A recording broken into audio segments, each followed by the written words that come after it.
under that car over fall break. That was interesting. Thanks for the help, Dad. So I may have some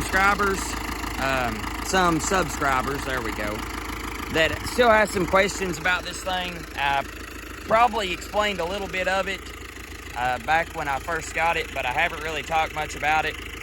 It's about probably a 1970, 71, 1210 David Brown. Whenever I bought it, it had spinouts on it, and I ended up buying a tractor with just these wheels on it. We kind of done a rough job painting it. I still need to go through and paint my lug nuts. And I think it's still wanting to leak just a little bit of calcium on the inside. I had a buddy come up and put a tube in this side, and we thought this one was okay, but I guess I may end up having to come up or having to have him come up, because I get bothered at stuff like that. I know I shouldn't, but I do. It's a single remote tractor.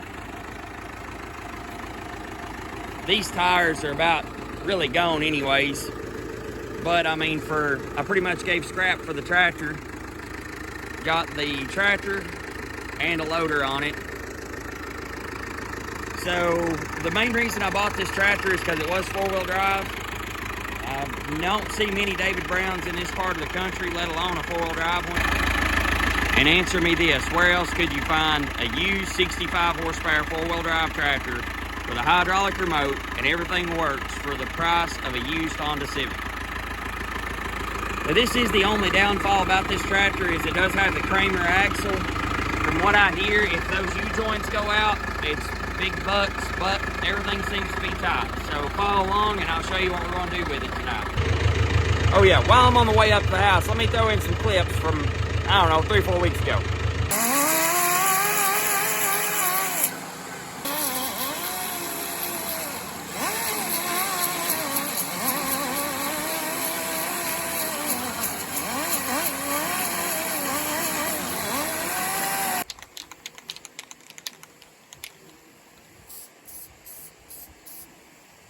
So we've taped up the decals, hoping to maybe save them if we shoot some clear coat on it.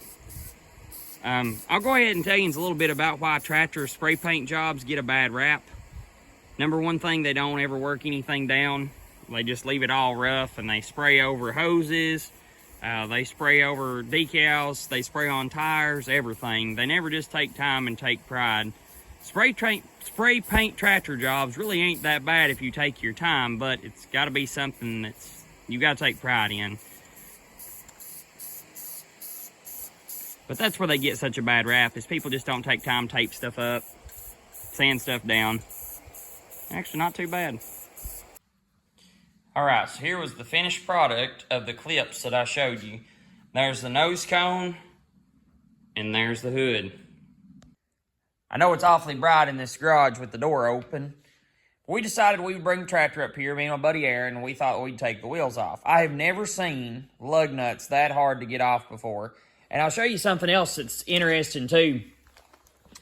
As you can kind of see at my feet, there's a bunch of little pieces here. And with these lug nuts here, those are called conical washers, I think is what they're called. An old guy that's got a tractor place above me, and him was talking about it. And what they do is they set on like this.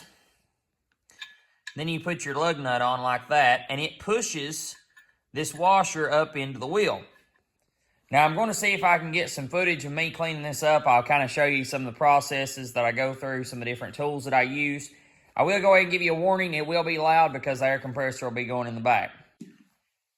I was really expecting this to not be this easy to move, because I was expecting it to have fluid in it. But these are actually not filled. This one, at least, is not. And the wheel's actually in pretty good shape. So I'm going to do the same thing to it.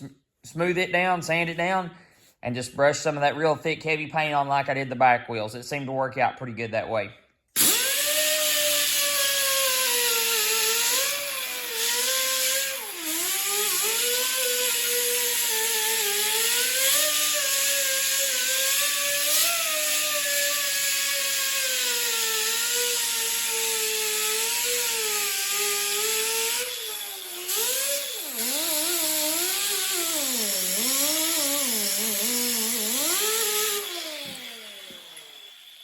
Now, as you can see here, I'm not worried about taking the paint off.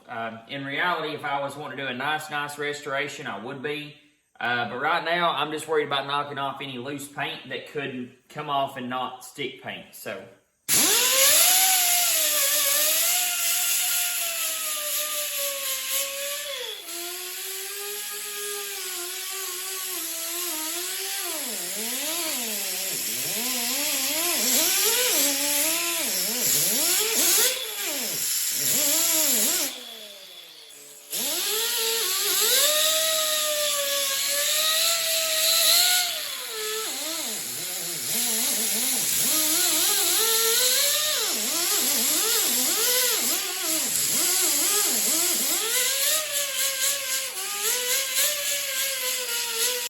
Before I dig too deep into the video, I want to go ahead and give a quick shout out to some boys.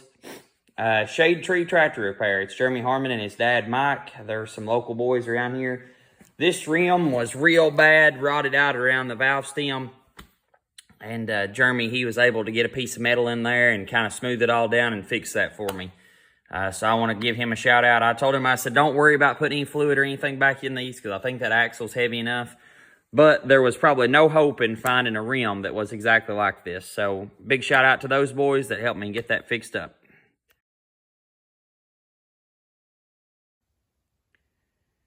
So this will be the last clip that I put on this episode right here. It's pretty sweet to actually see it back on all four wheels, front rims painted, back wheels painted. We have noticed a little leak, and I'll teach you a way to kind of check for leaks. We noticed it was wet down this frame rail, and so we wiped everything off. We first thought it was that tappet cover back in there, and oil was just kind of oozing down. But we've kind of wiped it up and cleaned it up, and as you can tell, there's a pinhole in this rubber piece. So that's an easy way to kind of fix leaks, keep up with it. We are going to have to change the sending unit, I believe. I don't believe the sending unit's working. I've got one. But I didn't think about it before I put my radiator on. And a normal wrench won't go in there and really get any stroke on it. So if any of y'all got any tricks about that, let me know. The only other leak that I figured out is this injector is leaking right there where it actually goes into the head. I'm assuming they have some type of O-ring or something like that in there. I will go ahead and pass on something else too that worked out really good. These are like Jaguar X7s, don't hold me to it, but they're from like a 1985 or 1986 Jaguar front rack and pinion. Their boots for that, they fit perfect. And we got just a little bit of overspray on them. Had a t-shirt around them whenever we painted this dash pad, but must have got on it. But these work really, really good. I highly recommend them to anybody. All right, guys, so that's it for this video. I hope by next time that we end up getting a new video, hopefully we'll have all our sheet metal on and actually be able to run it and use it and see how it is. Like I said, I've had this tractor since probably, I guess, April, and I really haven't got to do much with it. So hopefully we can get it all buttoned up together. I'll probably throw up some videos of changing the hydraulic fluid, just doing odds and ends maintenance, and then we'll be able to maybe try it out with something maybe. So I appreciate the likes, all the comments, everything that's been going on my channel. Like I said, I know wintertime's slow, but I still appreciate you all watching. I hope everybody has a blessed night. Thank you all.